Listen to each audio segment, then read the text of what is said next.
Have you ever felt like there aren't enough hours in the day? It's a sentiment we've all experienced, perhaps more than we'd like to admit. This sense of constantly racing against the clock, of time slipping through our fingers like fine sand. It's a universal feeling, yet it's also a misconception, and that's what we're going to delve into today. We're going to explore a fascinating book, 168 Hours, You Have More Time Than You Think, by Laura Vanderkam. Vanderkam is a time management expert who challenges this common belief that we're always short on time. She presents a simple yet profound truth. We all have 168 hours in a week. No more, no less. From the busiest CEO to the most laid-back surfer, we all have the same allotment of time. The crux of Vanderkam's argument is not about finding more hours or wishing for longer days. It's about making conscious decisions about how we spend our time. It's about prioritizing, about choosing what matters most to us and dedicating our hours to those pursuits. Vanderkam suggests that the phrase, "I don't have time," often means it's not a priority. Imagine this. If we sleep for 8 hours a night and work for 40 hours a week, we're left with 72 hours. That's a significant chunk of time. So, where does it all go? Vanderkam argues that much of it is wasted on activities that don't align with our priorities or bring us joy. The key lies in understanding that time is elastic. It stretches and compresses based on what we decide to fill it with. Vanderkam's book is not about squeezing more productivity out of our hours, but about making intentional choices that align with our values and goals. So let's embark on this journey of time perception together. Let's challenge the notion of not having enough time and equip ourselves with the tools to make the most of our 168 hours. Because, as Vanderkam so eloquently puts it, remember, it's not about having time, it's about making time. How many hours do you think you work or sleep in a week?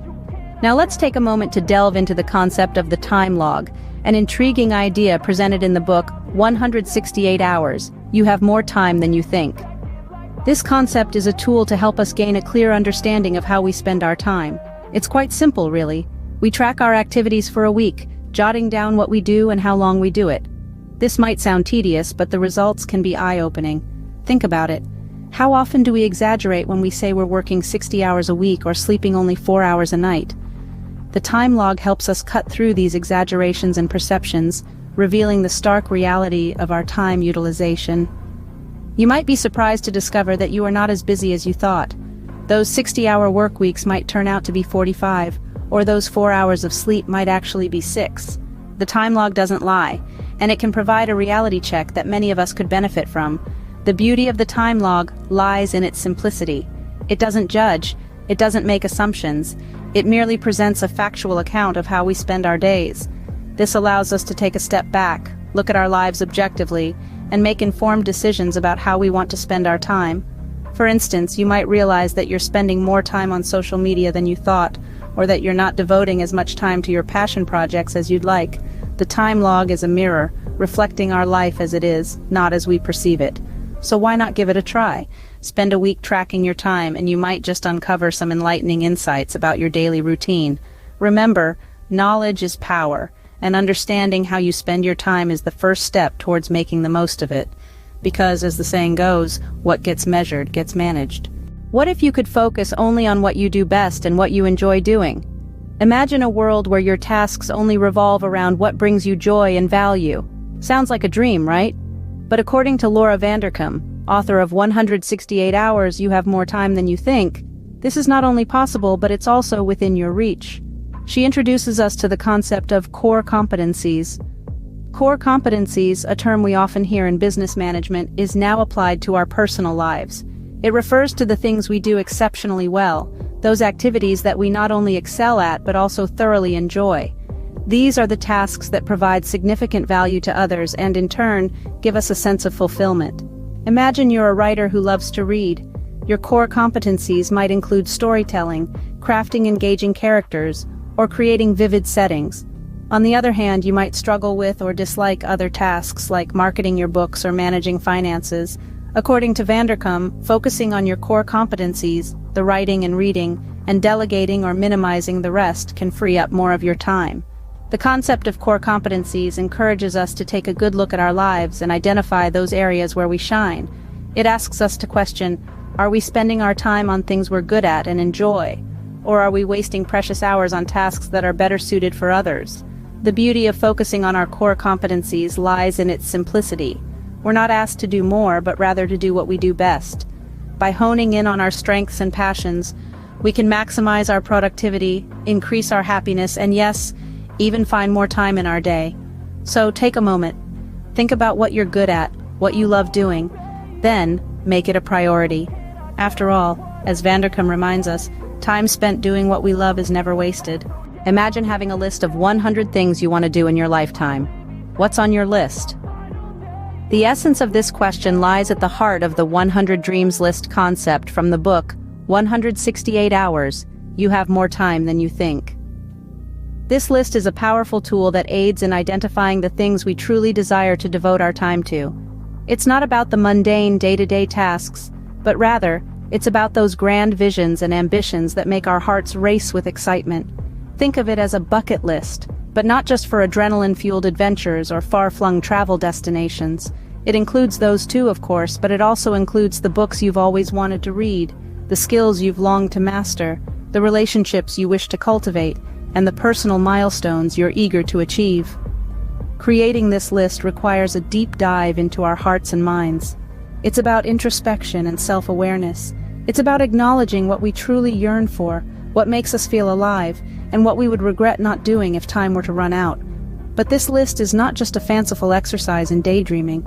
It serves a practical purpose too.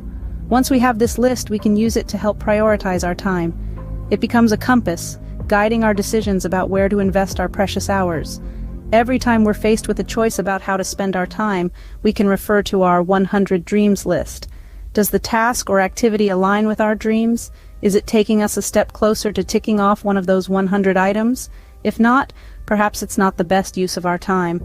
In this way, the 100 Dreams list helps us to weed out the unnecessary, to declutter our lives of the non-essential, and to focus on what truly matters. It helps us to be intentional with our time, to live purposefully and passionately.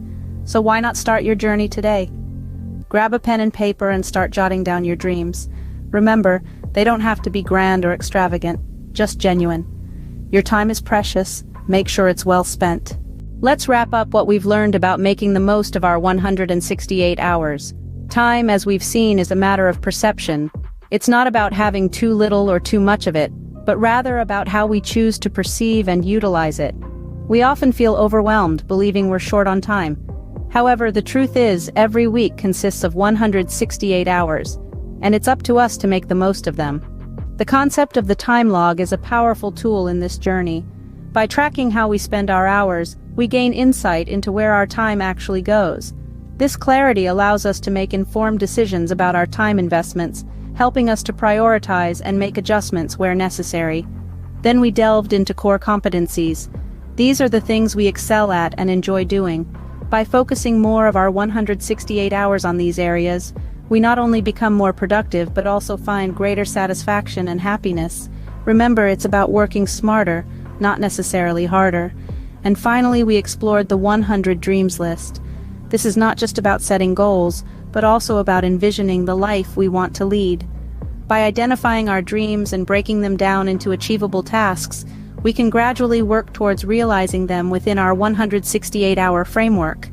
In conclusion, these 4 concepts, the perception of time, the time log, core competencies, and the 100 Dreams list, are integral parts of making the most of our time. They remind us that we are in control of our hours and can shape them to fit our dreams and aspirations. So as we end this discussion, I encourage you to apply these concepts in your life. Reflect on your perception of time, keep a time log, identify your core competencies, and write down your 100 dreams. Remember, we all have the same 168 hours in a week. The question is, how will you use yours?